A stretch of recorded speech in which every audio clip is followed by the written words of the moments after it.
Hello, everyone. This is Adam Meister, the Bitcoin Meister, the Disrupt Meister. Welcome to Today in Bitcoin.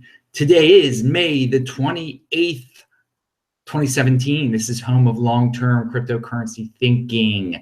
Golden hold, be in motion, no impulsivity.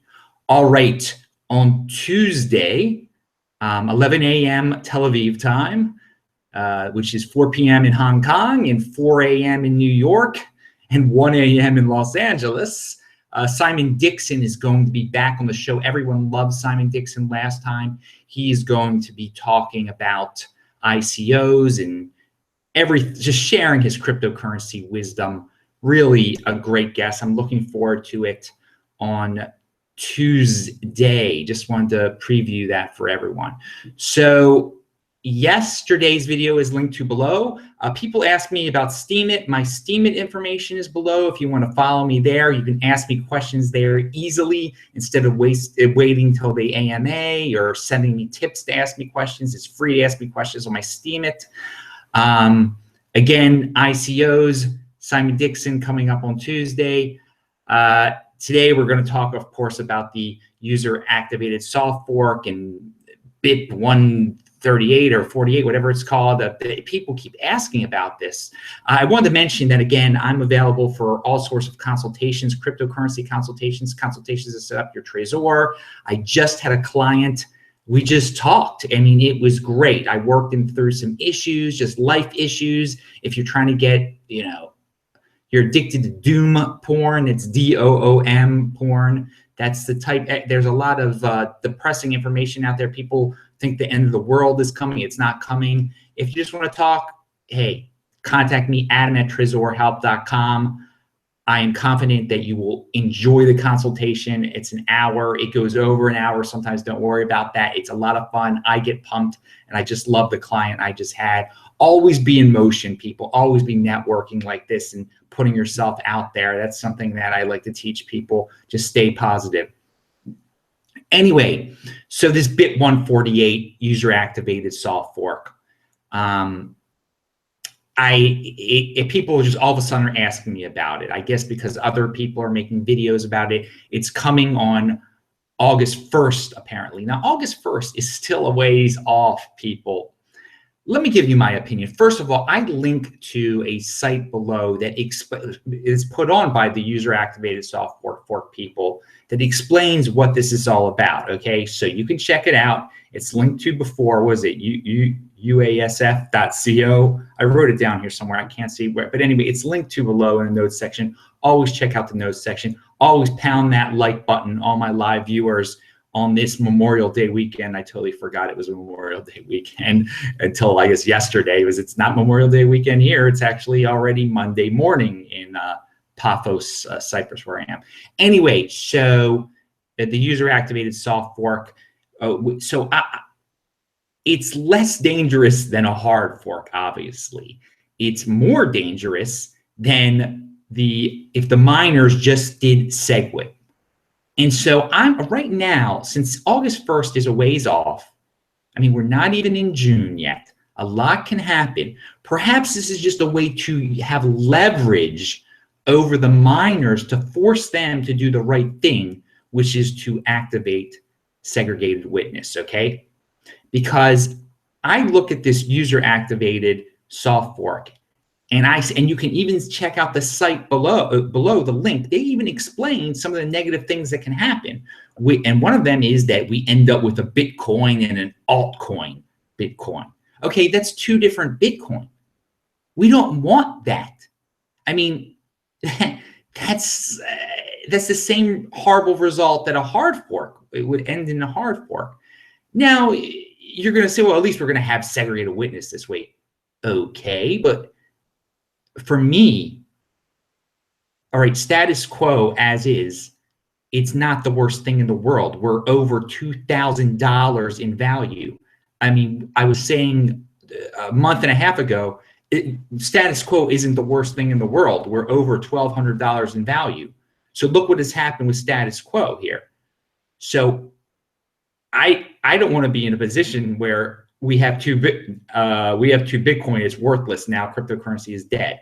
It seems like we're in a very much better position right now. So, I'd wear the user activated soft fork hat or whatever as something to just scare miners into doing the right thing and just doing Segwit as a leverage mechanism. So for me, I'm just seeing this as a leverage mechanism for the users out there, for the regular people out there over the miners.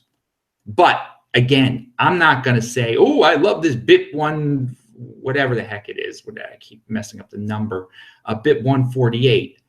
I'm not going to say I blindly love this thing because it isn't the easiest thing. The easiest thing is the miners just doing the darn Segwit and then everyone agreeing. And so just ensuring we do not end up with 2 Bitcoin. We can't end up with 2 Bitcoin. I don't care if it's a hard fork that produces it or a soft fork, whatever you want to call it.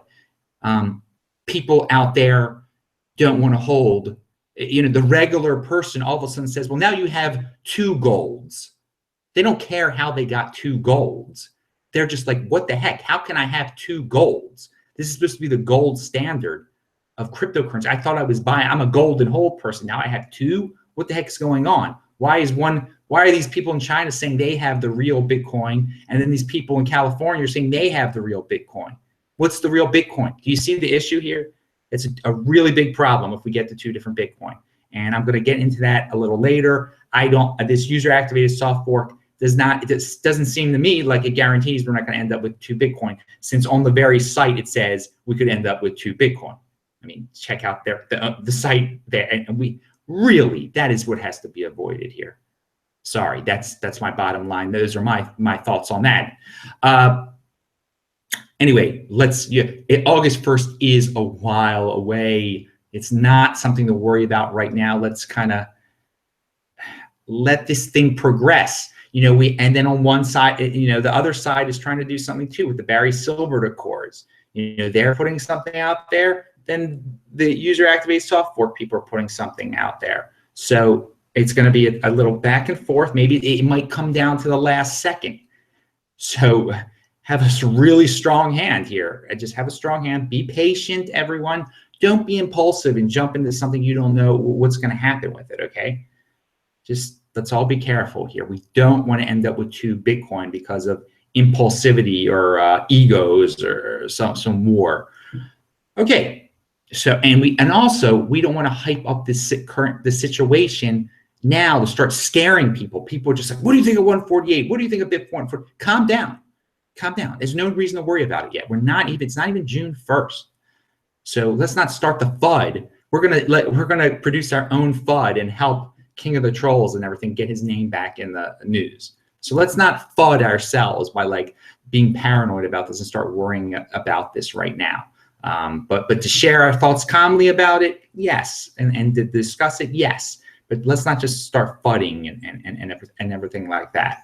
Calm, rational manner, long-term thinking, and we can deal with it as it gets a little bit like July 1st, 4th of July. Let's start. Then we can start really worrying, I guess. Not worrying, but getting a little bit more intense. See how let's study the situation then. Alistair Milne has a tweet out there. What if I told you that yesterday was the 6th highest day for Bitcoin ever? Weighted average price of the day in US dollar, euros. Okay, that's very interesting. Because people are like, oh my God, Bitcoin dropped $200. Bitcoin's only $2,000. Dude, it's like the 6th highest day ever. Unbelievable. We should be pretty happy about that. All right, there is a link I have below that talks about the altcoin or the cryptocurrency bubble that's coming.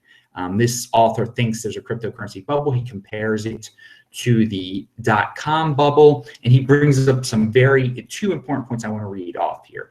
Beware vanity metrics. Because of the focus on internal logic that I was describing above, it is especially important to look beyond vanity metrics, e.g. in the .com bubble, it was page views, or worse yet, cumulative registered users.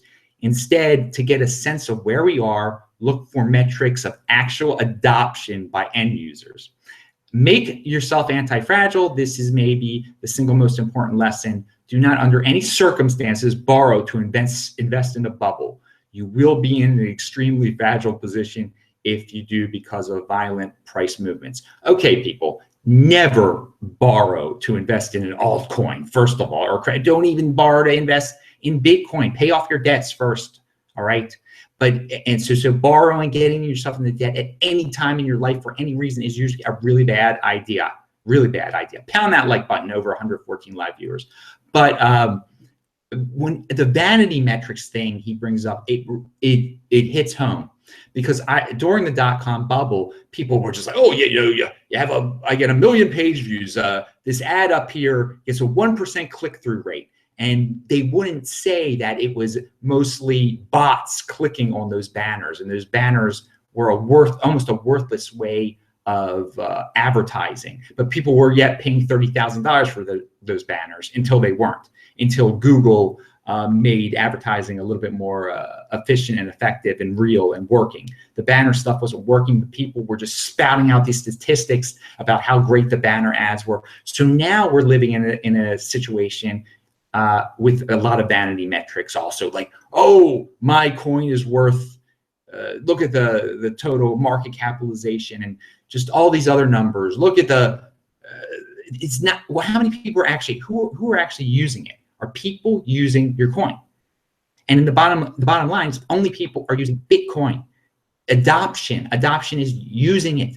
People aren't just like, oh man, I'm going to send you some NEM because I owe you some money, or I want to buy a prostitute. I'll give you some NEM. No, they're using, and don't buy prostitutes. I mean, do what you want to do, but that's a dirty thing to talk about. I try to keep it child friendly here. Sorry about that. But no, it's Bitcoin. That's adoption, okay? So, you can put out all these magical little statistics that are to distract. They're not measuring anything. They're vanity metrics. And let's measure the real stuff here. User adoption. Are people actually using the coin? And in the bottom line, it's Bitcoin.